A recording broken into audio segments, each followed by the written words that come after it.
това видео обучение ще ви покажа как да направим ето тази красива кутийка. Тя дори си има и отгоре дръжчица на капачето. Ще я направим с декупаж, с различни видове печати, различни акрилни боички, вакс пасти, напукващо еднофазно. Изобщо ще си поиграем доста, но най-първото нещо, което трябва да направим, и за това махам нещата, които не ни трябват за момента, трябва да си изкорим самият MDF. Това не е дърво точно, ами са слепени такива трици, така че трябва задължително да се изкори, независимо, че ви изглежда доста гладичко, трябва въпреки всичко да се изкори, за да се махнат всякакви власинки отгоре, тъй като после, когато започнем да нанасяме боята, ако не сте изкорили, определено ще си личи.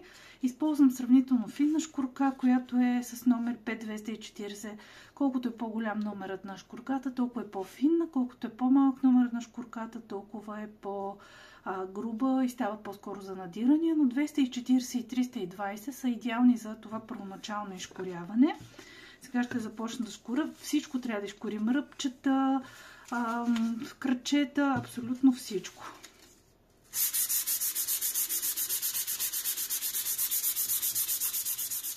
Така, след като хубаво сте изкорили, можете да минете с едно мокро парцалче, но тогава трябва да оставите дървения предмет да изсъхне поне, аз не знам, около 24 часа до 48 часа, защото самото мокро парцалче може да го накваси самото дърво и после да запечатаме вода, така че е по-добре да действате по моя метод. Аз използвам една такава груба четка, с която много хубаво изчетквам праха от самите дървени повърхности.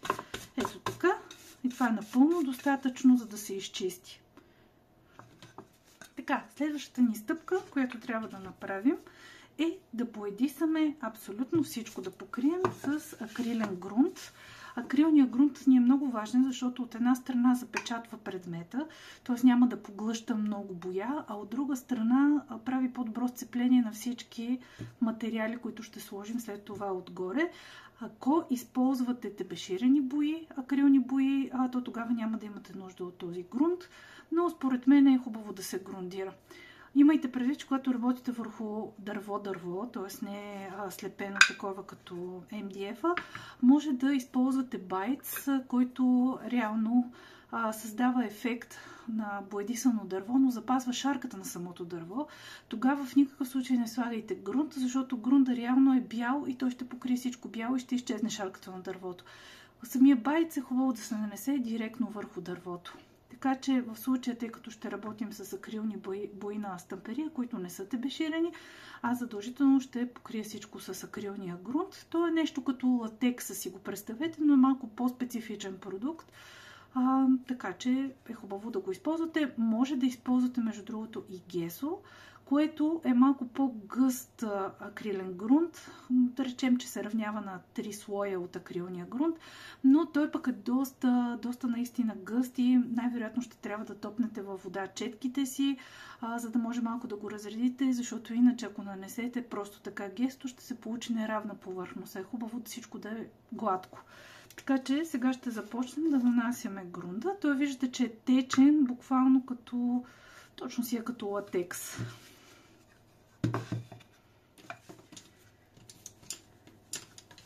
Нанасяте си го с четчица, просто по този начин, финно, без да правите някакви напластявания. Няма значение посоката, на която го нанасяте, защото после така или иначе ще слагаме всякакви други неща отгоре. Така, следващата ни стъпка, след като всичко е изсъхнало добре, е да поизкорим, ако случайно имаме някъде, аз вече съм го направила това нещо, ако има натрупвания, и отново да се изчетка хубаво. Следващата ни стъпка след това е да сложим малко бял боя още върху капака, където всъщност ще правим декупажа. Използвам акрилни боички, тези на стамперия са много хубави. Алегро. Не търсим съвършено покритие, тъй като ще имаме декупаж, после ще дорисуваме, но по принцип декупаж се прави на светла основа и поради тази причина трябва да ни е по-светличко отдолу, за да изпъкне хубаво елемента, който ще декупажираме.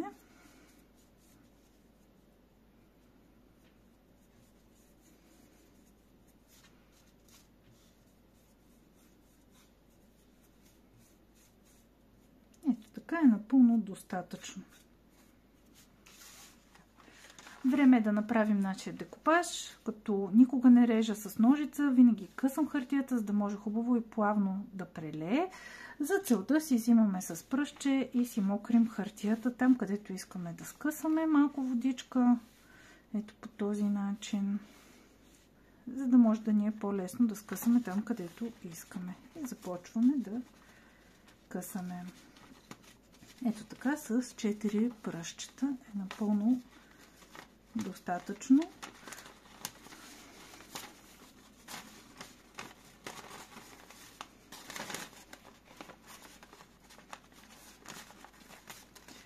Този елемент е малко по-голям от самата кутийка, която ще слагаме, но въпреки всичко ще си го уразмерим, след като веднъж направим самия декупаж. Ето така. Сега можете леко да навлажните самия елемент. Аз това го правя или с пулверизаторче, или просто ето така с пръстчета, като се навлажни по този начин, много по-лесно след това се вгражда.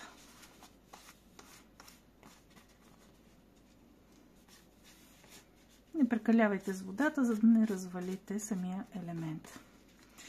Така, сега ни е леко влажен и е напълно готов за декупаж. Ще използвам това декупажно лепило на Pentart, но няма никакво значение какво декупажно лепило използвате. Всички стават идеално за целта. Когато работим с декупажна хартия, винаги нанасяме един лек слой отдолу декупажно лепило, не както при салфетките, когато реално слагаме само отгоре лепило. Тук ще сложим и отдолу, за да може хубаво да вградим самия елемент и си го позиционираме там, където искаме да бъде и преглаждаме с прав пръст, ето така, за да може да изчезнат всякакви мехури въздух отдолу. Взимаме си отново лепилце и отвътре навън, натискайки здраво, започваме да правим декупажа. Започваме отвътре навън, за да може да избегнем отново всякакви видове мехурчета, въздух и така нататък. Така че винаги започваме отвътре навън. Ето така е напълно достатъчно. И сушим. След като хубаво сме го изсушили, трябва да махнем излишък от хартията, което става с шкурката отново и ето по този начин се маха от ръбчетата и от там, откъдето не ни трябва. Обикновено така на 45 градуса и отривисто шкурим. Сега има места, които са леко недобре залепени. Няма никакъв проблем да си ги залепим след като сме изсушили, т.е. следварително, така да се каже. И натискаме, то най-вече по ръбовете се получава това нещо. Натискаме там, за да си ги вградим ъгълчетата и да не ни хвърчат.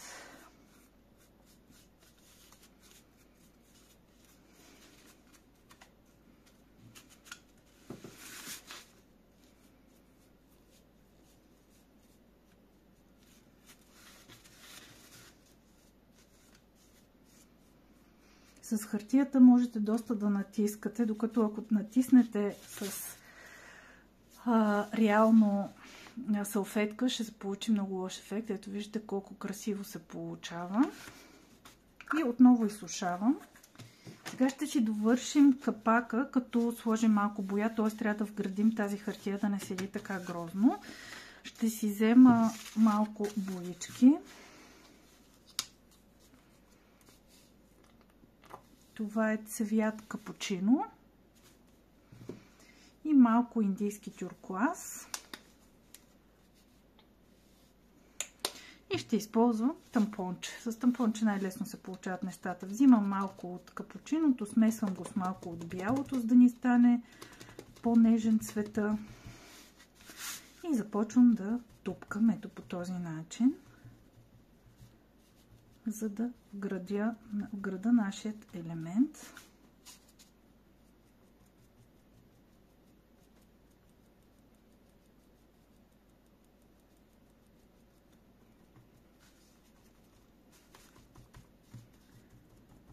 Смесвам цветовете, като се старая да не сменям, нали, самото тампонче, за да стане възможно най-естествено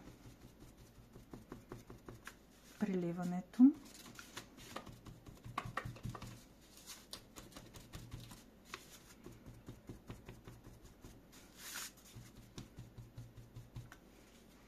Трябва ми още беличко.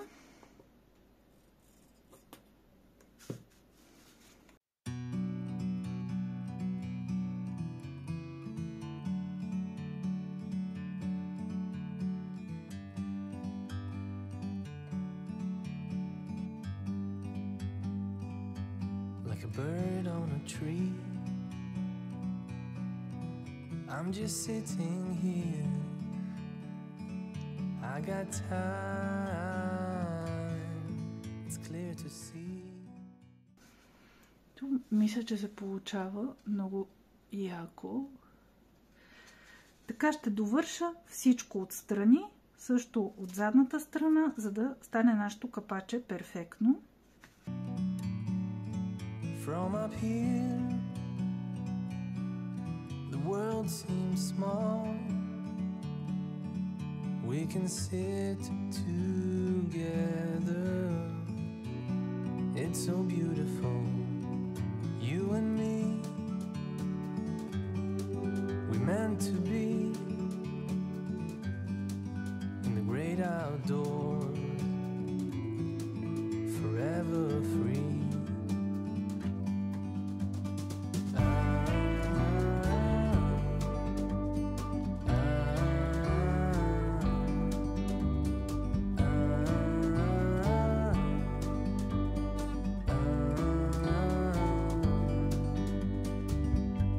Sometimes you need to go and take a step back to see the truth. Сега ще използвам малко печати, за да създам още по-интересна текстура. За целта ще използвам архивал. Това мастило е много готино. То е супер издръжливо, перманентно и е водоустойчиво, така че може да го използваме и ще използваме този печат за начало. Тупкаме хубаво.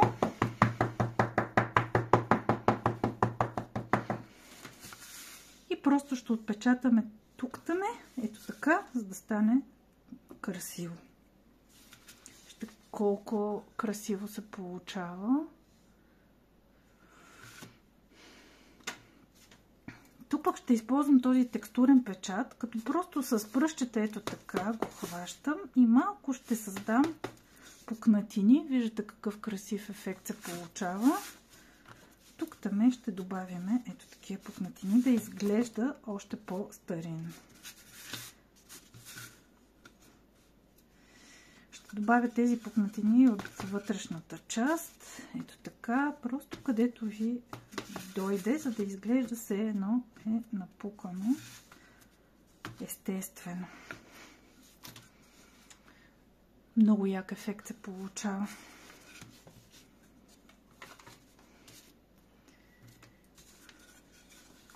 И нашия капак реално е готов. Аз честно казано се чудя дали да слагам въобще дръжчицата, защото реално ще си скрием красивото зайче, така че най-вероятно ще я оставя на страна тази дръжчица и няма да я ползвам за тази кутийка, защото наистина се получи страшно красиво, много винтидж и хич не ми харесва да го прикривам. Така, сега за останалата ни част, за долната ни част на кутийката, ще направим напукване и разбира се ще използваме и тампончето да отсветим част от нещата, но тук искам да направя напукване с хракле. За целта ще си боядисаме всичко в тъмно кафяво, тази част, за да може да ни изпъкнат после пукнатините. Не търсим перфектно покритие. А аз между другото, като че ли по-скоро на места ще го направя, а не плътно. Даже може да използвам пак тампончето, за да ми е по-лесно. Прави ми впечатление, че с тампона наистина много бързо се отцветяват нещата. И когато имам възможност, го използвам. Тук тъме ще сложим от тъмния цвят. Ето така, хубаво го разтилам. Хубаво е гъбичките, които ползвате, да са микропорести, т.е. да не правят много голям, да не правят много релеф. Ето така, това ни е напълно достатъчно. Сега изсушаваме. Така, след като сме изсушили, ще вземем от еднофазното напукващо. Това е еднофазен напукващ медиум, някои го наричат кракле. И ще сложим богат слой, но не течащ. Трябва да е мокричко, но не течащо. Принципно има значение в коя посока се нанася за посоката на пукнатините, които ще се получат. Но може да го нанесете хаотично и тогава ще станат едни красиви хаотични пукнатини. Тоест не се престаравайте, играйте си както ви хареса. В този тип микс медиа проекти реално колкото по-малко се стараете, толкова по-красиво се получават нещата. Това е истината. Ето така мокричко, но не течащо. Изсушаваме докато стане матово и ще направим горната част. Така, след като сме го изсушили, трябва да нанесем бялата боичка отгоре, като реално е хубаво да имате достатъчно боя. За тази цел трябва да разработите четката. Всъщност идеята на този напукващ, това е еднофазно напукващо, е да напука горната боя и в пукнатините да покаже долната боя. Тоест идеята е, че това кафяво ще се появи в пукнатините. За целта е хубаво да разработите четката много добре. Аз правя следното нещо. Тоест, само така да я топнете не е достатъчно. Трябва хубаво да я разработите. Ето по този начин, за да сте сигурни, че има боичка вътре в всяко едно косемче. И давате бързичко 1, 2, 3. 1, 2, 3. Трябва бързо да работите, защото ефекта започва доста светкавично и идеята е, че ако прекалите с забавянето и с връщането напред-назад, има шанс да си развалите ефекта и да стане като ефект дъвка. Не знам дали виждате, започнаха пукнатините. Няма да го суша сега за сега, за да може хубаво да се получи този ефект на напукване. И продължавам с следващата част.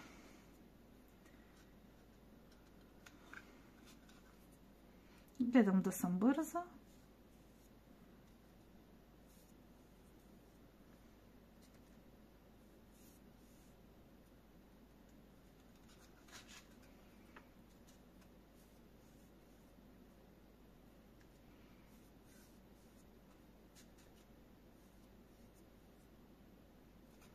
Ето така, тук вече се вижда, че пукнатините са започнали.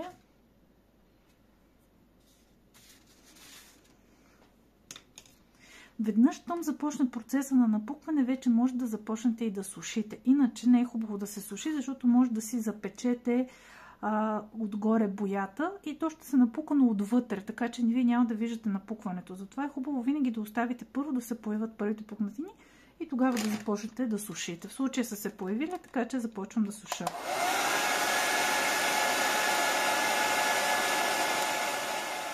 Вижте какви красиви пукнатини се получиха.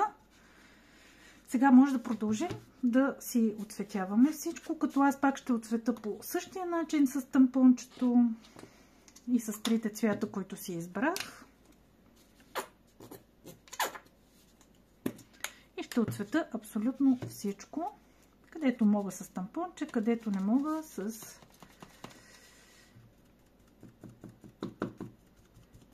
четката.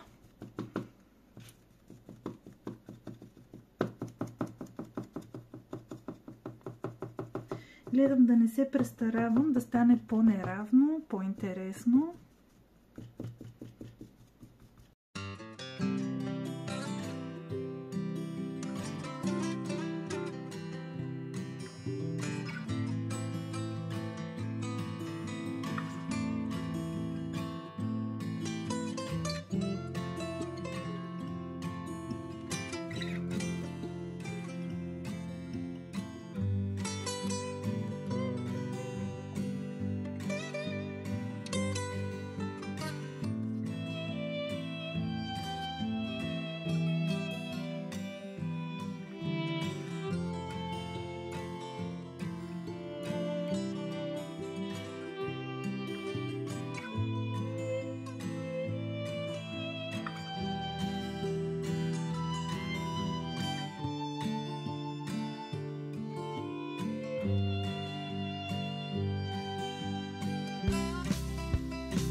Така, кутийката ни е готова и отвътре и сушим.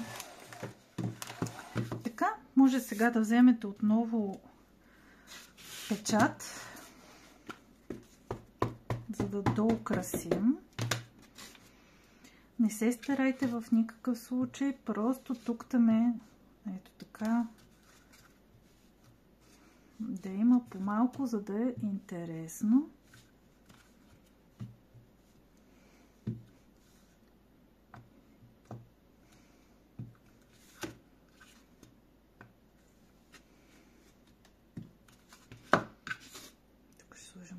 Още, ето така.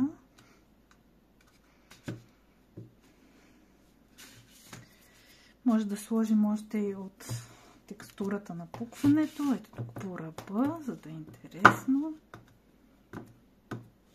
Ето така, както и отдолу. За да стане възможно най-интересно. И смятам, че на този етап сме напълно готови.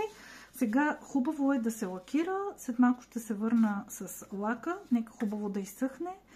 Трябва 24 часа добре да изсъхне самата кутия, за да може цялата тази вода, защото всичко е на водна основа, цялата тази вода да хубаво да изсъхне и да сме спокойни, че можем да лакираме. След като е изсъхнал поне 24 часа предмета, е хубаво да го лакираме, тъй като това ще му удължи така или иначе съществуването. Освен това ще се изравнат всичките цветове, тъй като боите са до някаква степен матови, пък самото декупажно лепило е сатенено, така че е добре да се лакира, за да се изравни всичко и да стане по-дълготрайно. Лакира се обикновено по 3 пъти, така че не е необходимо да лакирате повече, ако е с матов лак, но може и с повече слоеве да сложите, ако искате. Може да сложите 5-10 слоя, както вие предпочитете, за да стане всичко гладко и прекрасно. Аз обикновено лакирам по 3 слоя, 3-4, като изчаквам по 6 часа между всеки слой и след последния 24 часа, преди да правя каквото и да било. Сега ще ви покажа как лакираме. Лакирам с такъв на водна основа лак, който е много хубав на пентарт. Аз много го харесвам, тъй като прави красиво покритие и добре се разстила, т.е. не оставят четки.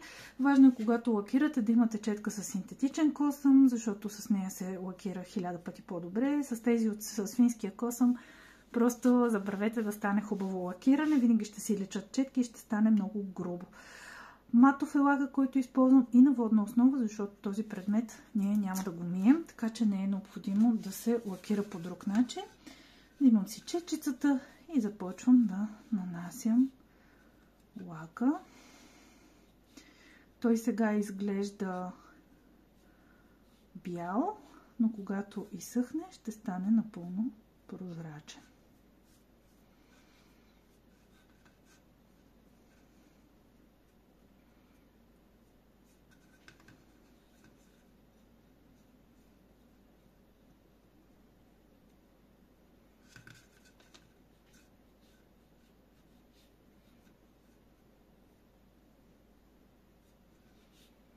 Ето така. Аз ще го поизсуша леко и после ще го оставя да си изсъхне хубаво за 6 часа, после втори слой пак 6 часа, трети слой 6 часа и след това ще го оставя 24 часа преди да правим каквото и да било друго. Така, след като хубаво ни е изсъхнал лака и добре сме лакирали, е момента да използваме малко вакс пасти, ако решим. Това са страхотни нещица, които аз много обичам да използвам. Страхотен продукт, който добавя малко блясък на всичко и става много по-хубаво. Така си довършвате и ръбчета, всичко изглежда доста по-добре. Ще използвам този цвят, който е бронз. Той ми е най-любимият цвят на Пентарт. Взимате много малко с пръстчето, имайте прича, е доста активно, така че наистина трябва малко. И добавяме ето така по ръбчета, тук там е малко да изглежда по-завършено.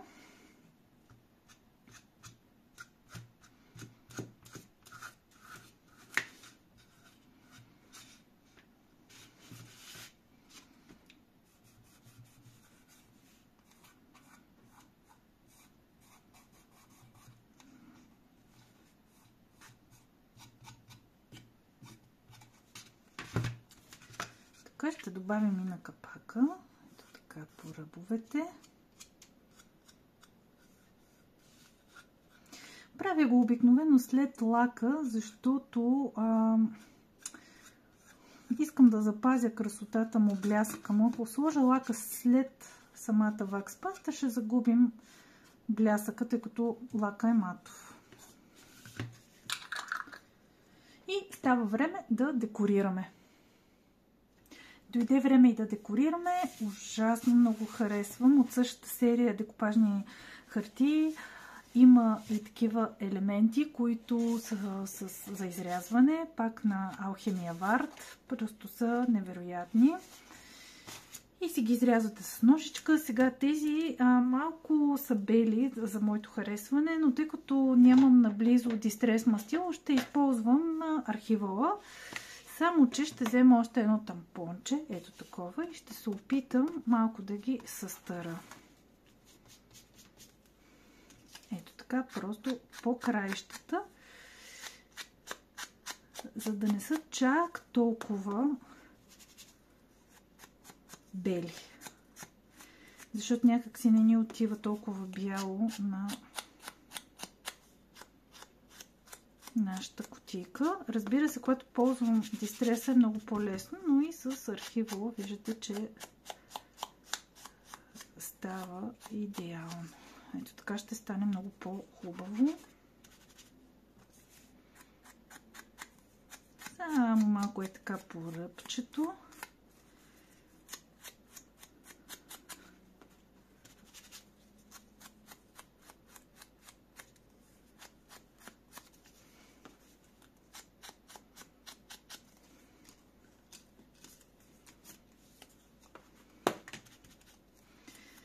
Трябва да може да работите с каквото имате налично, да експериментирате. Виждате, че се получава дори и с архивола. Това ми е малко още бяло, за леко ще го посъстара още. Ето така.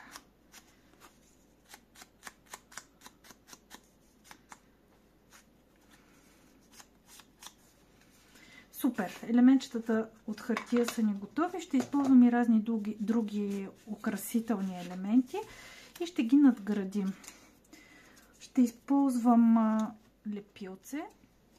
Ще използвам любимото ми Таки Глу. То върши перфектна работа за целта. Просто слагам малко от задната страна от лепилцето. То хваща върху дърво, така че нямаме никакъв проблем. И започваме да надграждаме елементите.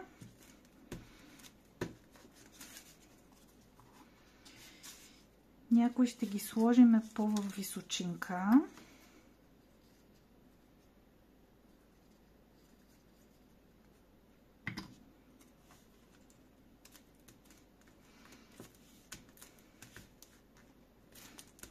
Като за целта ще използвам от тази донапренена лепка, двустранна.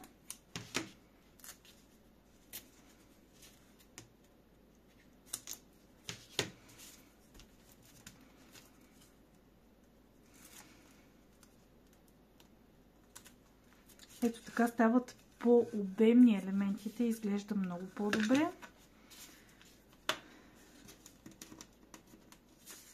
Ще сложим едни прозрачни елементчета тук малко да ги надградим. Лепилото ще изсъхне прозрачно, така че нямаме никакви проблеми. Нищо, че сега изглежда беличко.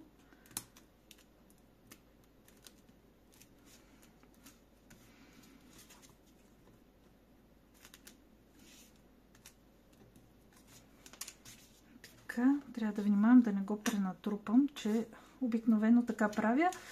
Това ще залепим този елемент с силиконовия пистолет. Може да лепите и с жълтото ухо, с каквото ви хареса.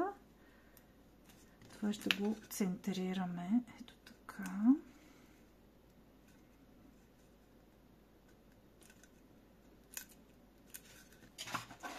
И ще сложа някое друго цветче, защото аз обичам цветчета. Само трябва да си изберем подходящи.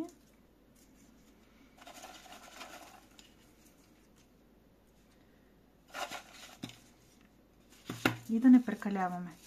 Винаги махам задната част, защото хич не ми харесва така това зеленото да ми се появява.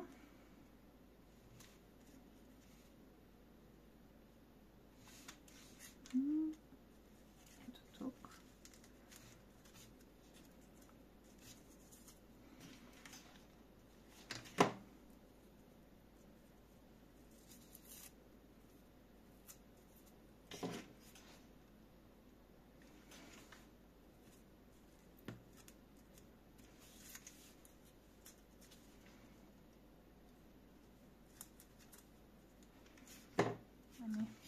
Ще взема малко от вакс пастата, за да мина горната част на този метален елемент, за да стане по-красив. Ето така.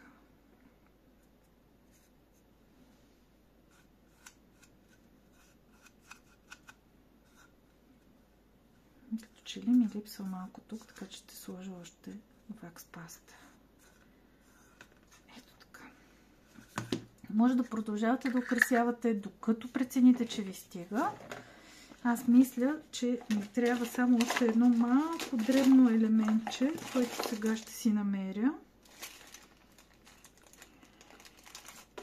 И смятам да приключвам.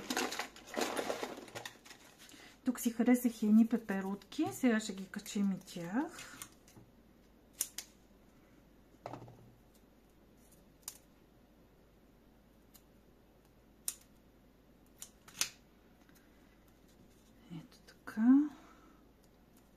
Ще сложа от обемната лепенка и ще сложа тук една пеперутка, която ще развихря, т.е. ще я направя да изглежда все едно лети. Ето така. Ще сложа и още две пеперутки, които ще си избера една от най-красивите страни. Ето тази. И ще ги залепа ето така.